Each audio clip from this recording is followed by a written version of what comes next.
Everybody sing that shit.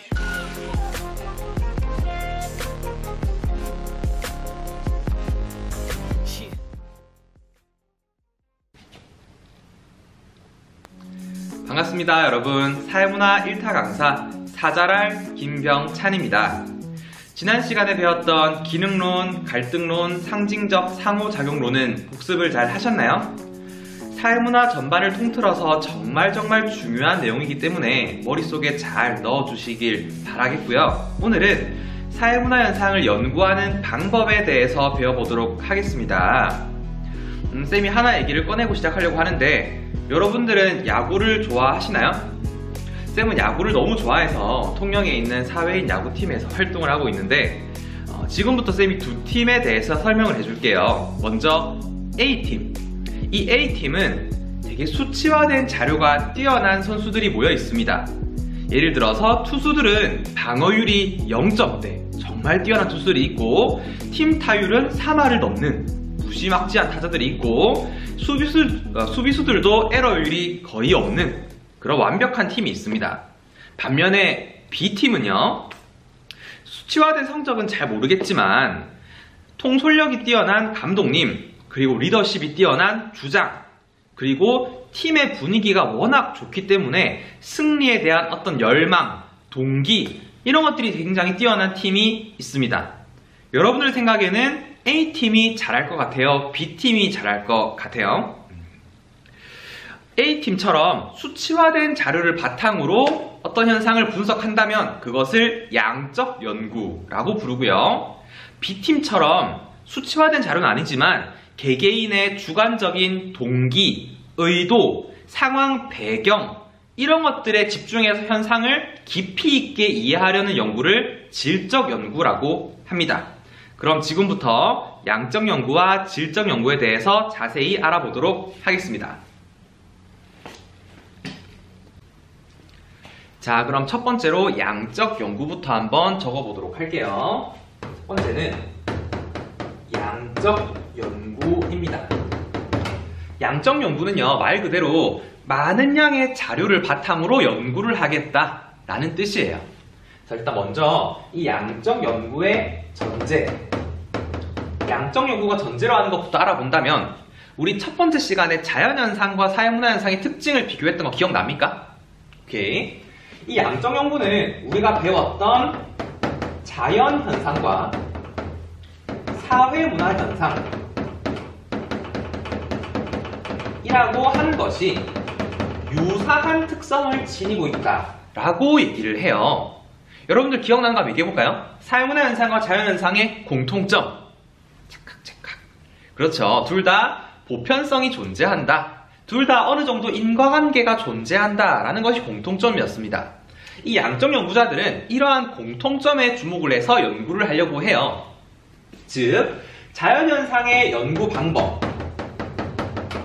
어떤 것들이 있냐면, 예를 들어서 실험을 한다든지, 아니면 관찰을 한다든지, 아니면 비교한다든지, 이런 등등등의 연구 방법들을 똑같이 사회문화현상에도 적용이 가능하다라고 주장하는 것이 바로 양적 연구자들의 입장이 됩니다.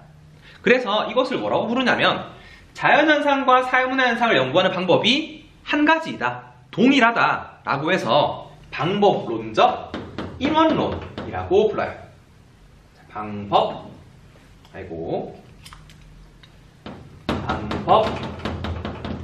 방법론적 인원론, 이렇게 부릅니다. 방법이 하나이다 라는 뜻이겠죠. 기억을 잘 해두시고 두 번째로 넘어가 보도록 하겠습니다.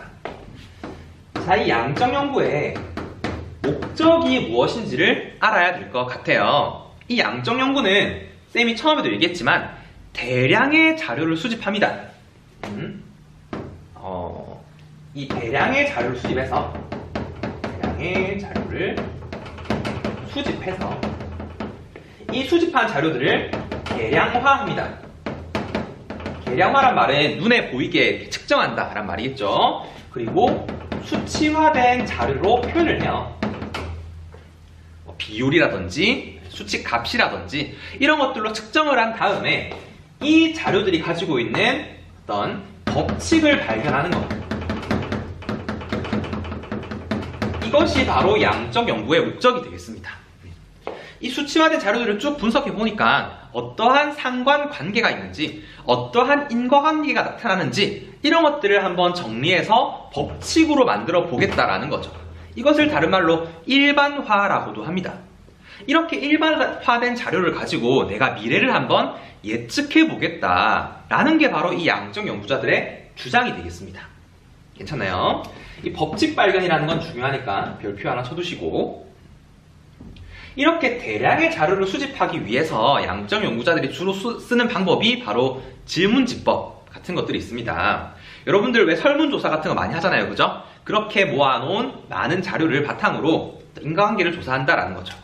이것이 바로 양적 연구의 목적이 되겠습니다. 그 다음 세 번째 갈게요, 세 번째. 자, 세 번째는 이 양적 연구의 그럼 장점이 무엇일까요? 하는 건데요. 양적 연구는 이미 여기서도 얘기했지만 법칙 발견에 유리하다 라는 장점이 있어요. 법칙 발견에 아주 유리하다 라는 장점이 있습니다. 그 다음 이 양적 연구는 객관적인 연구가 가능하다라는 장점도 있어요. 이렇게 설문지를 모으는 과정에서 연구자의 주관이 개입될 가능성이 거의 없기 때문에 좀 더 객관적 자세를 유지하면서 제3자의 입장에서 연구를 할 수 있다는 거죠. 이런 것들이 장점이 됩니다.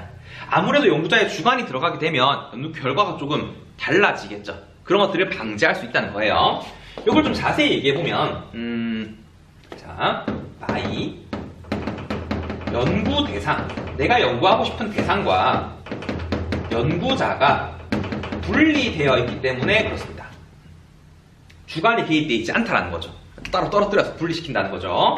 이 연구 대상을 사실이라고 한다면 연구자의 가치라고 표현할 수 있는데 이 두 가지가 서로 떨어져 있다, 개입되지 않는다라는 뜻이에요. 이런 표현도 시험에 가끔 나오니까 자세히 좀 봐두시고요. 우리 장점을 했으니까 단점도 한번 같이 봐야겠죠? 단점. 자, 이 양적 연구의 단점이 무엇이냐면 주관적인 영역에 대해서는 탐구가 조금 곤란할 수 있다라는 점은 단점이에요.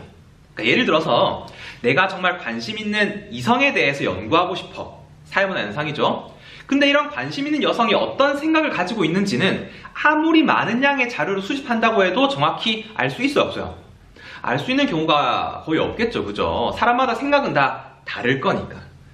이런 그 이성이 가지고 있는 감정, 동기, 생각 이런 것들은 좀 파악하기가 곤란하다라는 것이 단점이 됩니다. 그 다음 두 번째 단점은요, 연구가 조금 피상적인 연구에 우려가 있다라는 거야. 여러분, 피상적이란 말에서 피자가 무슨 피자냐면 겉피자예요, 겉피. 그러니까 연구가 조금 겉핥기식이 될 수 있다는 거야. 알맹이를 쏙 빼놓고. 정작 중요한 것이 있는데 그것을 빼놓고 연구할 수 있다는 거예요. 예를 들어서 우리가 범죄율에 대해서 조사를 할 때요. 범죄에 대해서 조사할 때 어떤 지역의 범죄율이 높다. 이런 것은 법칙 발견으로 인해서 양적 연구가 가지고 있는 강점이거든요. 뭐 예를 들어서 가로등이 많은 지역일수록 범죄율이 낮아질 것이다. 이런 상관관계를 발견하는 건 굉장히 좋지만 실제로 범죄를 연구하는 데 있어서 중요한 점은 범죄자가 왜 범죄를 저질렀는지, 범죄 동기, 그 범죄자의 가정 배경 이런 것들이 중요할 텐데 그런 것들을 빼놓고 연구하기 때문에 조금 부족한 연구가 될 수 있다는 거예요. 이것이 단점이 됩니다. 조금만 더 보충을 해볼게요. 그 이유가 무엇이냐면 현상의 이면이라고 하는 것을 간과하고 있기 때문입니다. 이 현상이 가지고 있는 현상 자체에만 집중해서 연구하기 때문에 현상 이면, 즉 숨겨진 의도를 파악하기는 좀 곤란하다라는 것이 단점이 되겠습니다. 자, 이렇게 해서 양적 연구의 특징들을 잘 정리해 보았고, 두 번째는 양적 연구를 어떤 과정을 통해 연구하는지 연구 과정에 대해서 한번 적어보도록 하겠습니다. 자, 두 번째는 이 양적 연구의 연구 과정을 좀 알아볼게요. 어떤 식으로 연구가 진행되는지를 알면 이 양적 연구를 좀 더 이해하기 쉬울 것 같아요. 자, 이렇게 끊으시고 네 번째 연구 과정입니다. 연구 과정.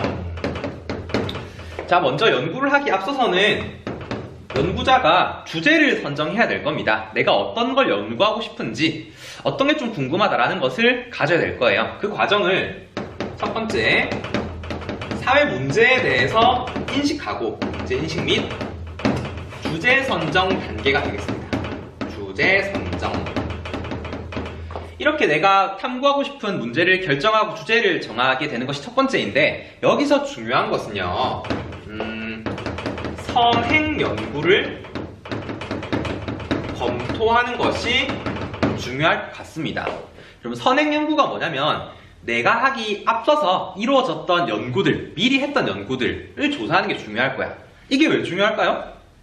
그렇죠. 내가 하려고 했던 연구를 이미 다른 사람이 미리 했으면 굳이 내가 할 필요 없잖아. 그죠? 그래서 이 과정이 중요한데 이 선행 연구를 알기 위해서 주로 쓰는 방법이 무엇이냐면 문헌연구법이라는 게 있습니다.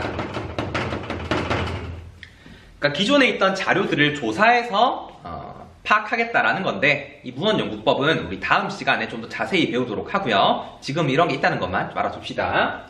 자, 이렇게 주제를 선정하고 나면 두 번째는 가설이라고 하는 것을 설정하게 됩니다. 가설 설정.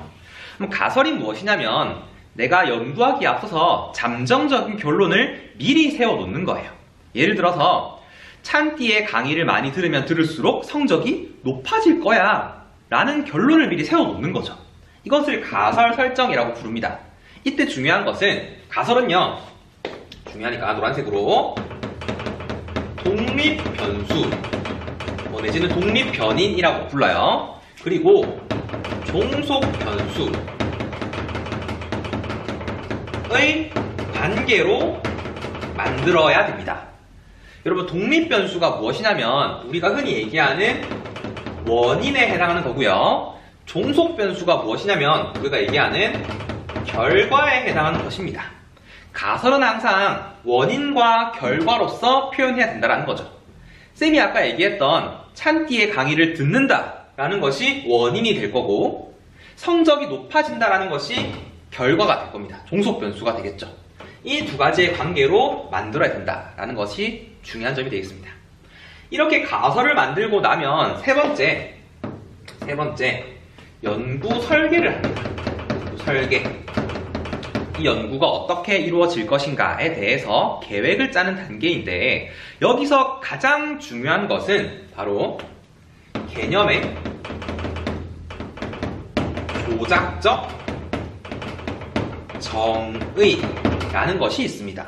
정말 중요하니까 별표 하나 쳐두시고 이 개념의 조작적 정의가 어떤 거냐 일단 적어볼게요. 추상적인 개념을 좀 구체적으로 바꾸어주는 것, 이것을 조작적 정의라고 부릅니다. 예를 들어서 아까 쌤이 얘기했던 찬띠의 강의를 많이 들을수록 성적이 높아질 것이다. 이것은 좀 추상적일 거예요. 왜냐하면 찬띠의 강의를 많이 듣는다? 많이 듣는 게 어느 정도를 얘기하는 거지? 라는 것이 좀 애매하다라는 거예요. 이런 걸 좀 구체적으로 만들어줘야 된다는 거죠. 이 과정에서. 그러니까 예를 들어 찬띠 강의를 많이 듣는다. 그럼 일주일에 강의를 듣는 횟수로 나타낼 수도 있고 수치화돼서, 아니면 듣는 시간, 여러분 지금 진도율 체크하고 있잖아, 그죠? 그 진도율의 정도에 따라서 구체적으로 측정할 수 있겠죠. 그 다음 성적이 오를 것이다. 어느 정도 성적이 오르는지도 좀 추상적이란 말이죠. 이것을 좀 구체적으로 바꿔줍니다. 예를 들어 6월 모의고사의 성적, 중간고사의 등급, 이런 식으로 눈에 보일 수 있는 수치화된 자료로 바꾸어주는 과정, 이 과정을 개념의 조작적 정의라 불러요. 한 가지만 더 해볼까요? 부모님의 애정 정도가 높을수록 삶의 만족도가 높아질 것이다. 부모님의 애정 정도라는 거 너무 추상적이다, 그죠? 이런 거 어떻게 바꿔주고 싶어? 쌤 같으면 부모님이 하루에 손잡는 횟수, 뽀뽀하시는 횟수, 아니면 통화하는 시간, 이렇게 바꿀 수가 있겠죠, 그죠? 근데 이때 연구자마다 조작적 정의하는 방법은 같을까 다를까? 다르겠죠, 그죠? 사람마다 생각이 다르니까. 이렇게 조작적 정의를 어떻게 하는지에 따라서 연구 결과도 달라질 수가 있습니다. 요것만 좀 염두에 두시고 넘어가도록 할게요. 그 다음 연구 설계 과정에서는 이것 이외에도 세부 계획이라는 것을 수립합니다. 세부 계획 수립. 즉, 어떤 대상을 연구할지, 언제 연구할지, 자료 수집은 어떤 방식으로 할지, 이런 것들을 결정하는 단계가 연구 설계 단계가 되겠습니다. 잘 기억하셨나요? 자, 네 번째. 이렇게 연구 설계를 하고 나면 실제로 자료 수집을 하게 됩니다. 자료 수집은 많은 양의 자료를 수집해야 되기 때문에 우리 아까 얘기했던 질문지법, 실험법 등을 가장 많이 씁니다. 그리고 나면 이 수집한 자료를 분석해야 돼요. 분석해 봤더니 그래프가 이런 식으로 나왔다. 이런 식이면 비례관계죠. 아니면 어떤 자료는 이렇게 나올 수도 있을 겁니다. 반비례 관계죠. 이 두 가지를 파악하는 단계를 여기서 합니다. 좀 정리해 볼게요. 분석한 결과가 비례 관계일지 아니면 반비례 관계일지 이런 것들을 파악한다는 거죠. 아니면 아무런 관계가 나타나지 않을 수도 있어요. 막 이렇게 이런 식으로 나타날 수도 있겠죠. 관계가 나타나지 않을 수도 있어. 이때 비례 관계를 뭐라 표현하냐면 양의 관계이다 라고도 얘기를 하고요. 반비례 관계를 다른 말로 음의 관계이다 라고 표현하기도 합니다. 예를 들어서 찬띠의 강의를 많이 들을수록 성적은 높아질 것이다. 이것은 비례관계, 즉 양의 관계가 되겠죠. 이렇게 정리하시면 될 것 같습니다. 이렇게 자료를 분석하고 난 다음에는 다섯 번째, 가설을 검증하는 단계가 남아 있습니다. 우리 아까 두 번째에서 세웠던 가설 있죠? 잠정적인 결론. 이 잠정적인 결론이랑 내가 수집한 자료랑 일치하는지를 한번 분석해 봐야 될 거 아니야, 그치? 그 단계를 가설 검증에서 합니다. 좀 정리해 볼게요.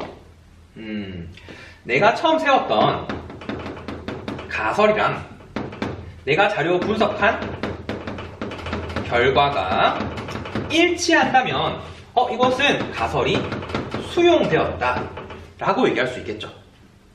반면에 내가 처음 세웠던 가설이랑 분석 결과가 다를 수도 있어요, 충분히. 그치? 아예 예상치 못했던 반대 결과가 나왔다든지 아니면 아무런 상관관계가 없다든지 이렇게 결과랑 다르다면 그 가설은 어떻게 됐다? 그렇죠.